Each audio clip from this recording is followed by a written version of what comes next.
In 1971, Jo Grant walked into unit.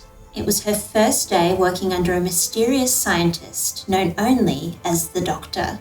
Jo expected to spend the day taking samples and passing test tubes. Little did she know, Jo Grant was about to become a key player in the battle between good and evil. If you wanna have to leave your home, just mess with a bottle of comb. You gotta make it to the woods if you can. If you can, if you can, you gotta make it to the woods if you can. So, I was all set to make a video about one of my favourite classic Who companions, Jo Grant. Then I came across this sentence on her Wikipedia page. James Chapman described Jo as a reversion to the screaming Bimbo type, a well-meaning but accident-prone dolly bird. Manning's engaging personality and kooky sex appeal made her one of the most popular Doctor Who companions. What? How very dare you! Time hasn't been kind to classic Who. Fans often say that its female companions existed for 3 reasons: to look pretty, to scream, and to ask questions.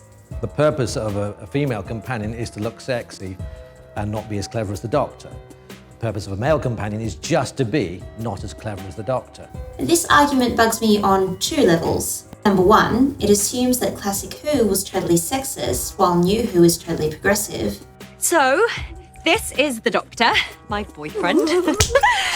When, in reality, both ran or have run for decades, and they've been written by many different writers. Therefore, their episodes reflect many different perspectives, some conservative, some liberal. Number 2, just because these companions were written in a conservative time doesn't mean they aren't interesting characters. Look, I'm not denying that classic Who was sexist. Problematic things happened on and off screen to its female characters and the actresses playing them. It was made very clear to me that no was not an option. Very clear. I was, shall we say, punished. I'm also not making the "but it was a different era" argument. Sexism is wrong, no matter when it happens or how old the perpetrator is. But classic Who companions are more than just damsels in distress. And there is more nuance to this debate than we realise. Today, we're going to accompany Jo Grant on her journey from naive 20-something to defender of the Earth. We'll look at the good, the bad, and the ugly in her portrayal, and then we'll learn what Jo can teach us about writing female characters. Jo Grant first wanders into the Doctor's office as he's conducting an experiment. Jo tries to introduce herself. The Doctor refuses to listen, thinking she's the tea lady. The experiment goes wrong, fire breaks out, and chaos ensues. Now, some argue that classic Who companions aren't as strong as new Who companions because their home life is never shown. We know nothing about Jo's origins, except that she has a powerful uncle who used his influence to land her this job. Understanding a character's backstory can help you relate to them, but it's not essential. If a character is well written, you can already guess what their home life is like. And this is true with Jo. When Jo meets the Doctor, her posture is demure, unlike Pertwee, who struts around with an air of authority. Doctor, No, I said not today, thank you. Immediately, you notice an important difference between them. Jo has grown up in a patriarchal society. Therefore, she's learned to approach situations with warmth and humility. The Doctor is a Time Lord, a patriarchal figure, who has always done whatever he wants, whenever he wants. Recently, he was banished to Earth by the Time Lords, and the privilege of time travel was taken away from him. Now, he's struggling to adjust to life on Earth, where he has human responsibilities and a boss. 3 is brilliant intellectually, but he lacks street smarts. Jo knows how to charm people to get what she wants. Could you really? You're a Dolly Scotsman, Mr. Cameron. The Doctor talks like a petulant child. For The stupid, useless Doctor, stop being childish. What's wrong with being childish? I like being childish. Straight away, we get why these two need each other. Jo needs the doctor because he can boost her confidence, give her education and opportunities. The doctor needs Jo to teach him humility and patience. She's the doctor's moral compass when he's too angry or prejudiced to make good decisions. Such as worthless. Absolutely worthless. Now, Doctor. Days of exhaustive investigation by the Brigadier's band of bloodhounds, and what have they discovered? Nothing, absolutely nothing, the incompetent imbeciles. We're doing everything possible, Doctor. There's also a nice tension to their relationship. We see how, in the wrong conditions, one character could exasperate the other. Just like in real life, every character is different. They have idiosyncrasies which cause conflict. Now, this doesn't mean that characters need to fight all the time to be interesting, but if they're well written, we understand not only what draws them together, but what could tear them apart. Yes, Jo encounters sexism at UNIT, but, and this is the important bit, while the episode depicts sexism, it does not condone sexism. There is gender-related humour in Jo's first episode, but Jo is rarely the butt of the joke. Actually, the men at UNIT come out looking much sillier than Jo does. Let's take the scene where Jo extinguishes the doctor's experiment. Things start with a comic misunderstanding. Jo assumes the fire is accidental. We know that the doctor has made the fire on purpose. The doctor loses his temper and calls Jo A ham-fisted bun vendor. His reaction is so disproportionate and childish that the doctor, not Jo, looks ridiculous. And he looks even more ridiculous when he asks the Brigadier to fire Jo because she's not a scientist. The Brigadier says, "All right, Doctor, but you have to tell her." And the doctor babbles incoherently at Jo for a few minutes before giving up. I don't... This is a bit difficult for me to say, but... Thank you, Jo. I can see you're going to be of great help to me. Again, the joke here is not Jo's incompetence. The joke is that the Doctor, who has battled Daleks and Cybermen, can't be honest with a kindly Earthwoman. Jo is often described as stupid, which I don't see at all, really. I mean, yeah, she failed her science A-level, but A, academic performance is not the only sign of intelligence, and B, Jo is still a qualified professional. She's done an escapology course and she uses it to rescue the Doctor many times. Another reason people say Jo is stupid is that she asks a lot of questions. This is a problem Doctor Who has always struggled with. Companions need to ask questions because they're audience avatars, and through them we understand the show. But when companions are usually women and the Doctor is a man, it creates an uncomfortable pattern where the male protagonist is intellectually superior to his female co-stars. While this pattern is sexist, I don't think asking what a nestine or a cephalopod is makes Jo stupid. These are scientific terms which the average person wouldn't know. If you pay attention, the men, who treat Jo like she's stupid, don't know these words either. Unlike Jo, these guys are supposed to be experts. When the Doctor asks Mike Yates to explain to Jo what a nestine is, and he can't, it's Mike who looks stupid, not Jo. Well, what is a nestine? Oh, a nestine's, well, it's a bit difficult to describe exactly. As for asking questions, Jo keeps up with the Doctor's explanations remarkably well. The Doctor throws technobabble at her, and Jo asks intelligent questions to improve her understanding. Steady-state micro-welding always creates more smoke than fire. Steady-state micro-welding? An advanced engineering technique pioneered by the Lamardines. They had 9 opposable digits. 9 what? Like Bill Potts, Jo's intellectually curious, even if she isn't academically bright. Jo also has a strategy for handling sexism. She knows how to pick her battles. When the Doctor calls her names, Jo stands up for herself. But when she's being patronised by Mike Yates or Sergeant Benton, Jo appeases them until they leave her alone. Then, Jo leaves and does what she wants. Don't try. Just do as the Brigadier says. Yes, of course, you're quite right. Yes, this often means that Jo gets into trouble and needs to be rescued, which I'll talk more about later. Overall, though, this is an intelligent woman who understands that the system around her is sexist. Therefore, she must use the system to her advantage. Yes, there is sexism in Jo's introduction, but her first episode is not a purveyor of sexism. It's actually a tongue-in-cheek critique. After overthrowing the Nestine, Jo continues to help the Doctor fight alien invaders. On their adventures, Jo meets some terrifying creatures. Old Who companions are often described as damsels in distress, who scream and need rescuing. And Jo is victim to this trope, but her screaming is not as egregious as, say, Mel, whose actress Bonnie Langford was cast because she could scream in the same key as the theme tune.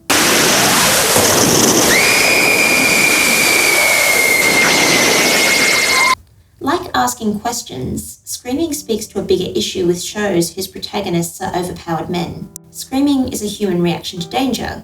When the audience sees a character scream, we empathise with their fear and we become invested in their story. The Doctor can't scream, unless it's Patrick Troughton, because as a time-travelling alien, he's desensitised to events. The companion screaming creates drama. And this is especially important in Classic Who, where props and monsters aren't always convincing. Have to scream. It isn't demeaning.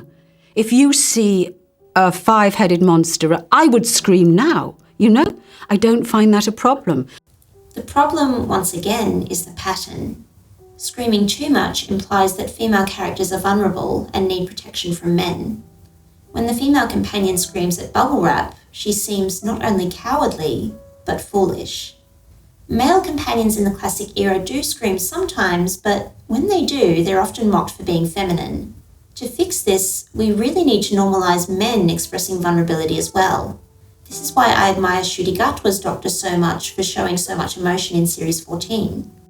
We also need more diversity, with AFAB doctors and AMAB companions, so that the Doctor doesn't become a paradigm for masculinity, neither does the companion become a paradigm for femininity. Coming back to Jo, she does often need rescuing, and this does constitute sexism. Unlike other companions though, Jo is surprisingly proactive. We've already seen her jump into action with that fire extinguisher. Jo also goes after the Master on numerous occasions. She offers to sacrifice her life for the Doctor, and she attacks Agador, a man-eating godly beast, with a flaming torch. These are not the actions of a damsel. Jo's got guts. And yes, sometimes Jo's attempts to save the Doctor make situations worse. But then the same also applies to the Brigadier, and the show usually empathises with Jo for doing the best that she can. I thought you were going to be killed. I only wanted to help you. Yes, of course you did. And very brave you were too. While she starts off afraid to step outside the TARDIS, we see Jo grow in confidence as the series goes on. In her first story, Jo's hypnotised by the Master and made to detonate a bomb. For me, this would be traumatising. Therefore, it's delightful to see Jo get him back in Frontier in Space. Seesaw, Marjorie Dore, Johnny shall have a new master. He shall have but a penny a day because he can't work any faster. All right. Though Jo is sometimes treated as a damsel, she's more than that. After a solid introduction, Jo becomes braver and bolder with each episode. The Doctor and Jo become best friends. Meanwhile, Jo's admired by many other male characters. But how healthy are these dynamics? In Classic Who, female companions were designed with the male gaze in mind. Instead of wearing practical clothing, they wear costumes to please male viewers. This problem is twofold. First, it implies that a woman's worth is defined by men. Also, when the companions are running, climbing and jumping in high heels and a miniskirt, they look laughable. Behind the scenes, the actresses playing the companions were made to dress sexily against their will. This off-the-shoulder, revealing little T-shirt number and a pretty little skirt. John Nathan Turner knew it would get in the papers. In some cases, this was really dehumanising. For example, Warrior Queen Leela wears a highly sexualised and impractical costume, which doesn't suit her character at all. Meanwhile, the camera often seems more interested in Nicola Bryant's cleavage than her performance. Similar criticisms have been made of the new series. Patriarchy dictating what women should wear has been going on pretty much since we invented clothes, and the effect of the male gaze on Doctor Who depends on the era and the people in charge. Jo's case, I think, is more nuanced. Jo does sport the odd miniskirt and high heels, which are totally unsuitable for climbing mountains, and actress Katie Manning even felt the need to perform femininity by raising her voice an octave when she was playing Jo. I did lift my voice up slightly because it was a bit deep, my voice. John used to call it the lorry driver, just to make Jo more kind of girly. But Katie also channels strength into this character, and many of Jo's outfits are modest and practical. I've also heard that Katie Manning had more choice over her costumes than, say, Nicola Bryant. She personally designed the white boots with the red stripes. Jo is also more complicated because her character is inspired by the actress playing her. Katie Manning is known for her sexuality. She even posed naked with a Dalek. Jo Grant, though written in an asexual period of Doctor Who, was one of the more sexually aware companions. She had romances and on-screen kisses. Some fans even think her relationship with the Doctor was sexual. So, more revealing costumes actually make sense for this character. This begs the question, are we condemning companions' costumes because they're sexist, or because we have conservative ideas about how women should dress? Even more problematic is Jo's tendency to be used as a prop for male characters. When female characters are only used to help men grow, it implies that women's lives revolve around men. Clara Oswald's Born to Save the Doctor storyline makes me uncomfortable for exactly this reason. Like I said, Jo is often the moral compass for the Doctor. In The Demons, she opens his mind to the supernatural. In The Curse of Peladon, she helps him overcome his prejudice against the Ice Warriors. When Jo leaves and Sarah Jane arrives, we see a more mature Third Doctor, who is less temperamental. What are you going to do in there? Make myself a cup of coffee. Good day to you. Jo also inspires King Peladon to rule more justly, and helps her boyfriend Cliff to discover the antidote to maggot venom. Does Jo's life revolve around men? To a degree, but generally I would say no. Jo is a person in her own right. She has agency, and she doesn't let herself be used by anyone. Jo benefits from these men as much as they benefit from her, becoming more knowledgeable, brave, and confident. When Russell T Davies brought back Jo in the Sarah Jane adventures, one line really annoyed me. I only left you because I got married. Back in Classic Who, many companions left to get married, and it was icky. Leela is a particularly sad example because she wasn't written to have any chemistry with her fiancé. Jo marries Cliff, a professor who wants to travel the Amazon looking for edible fungi. Jo, who is passionate about the environment, joins him on the adventure. Jo doesn't leave to get married here.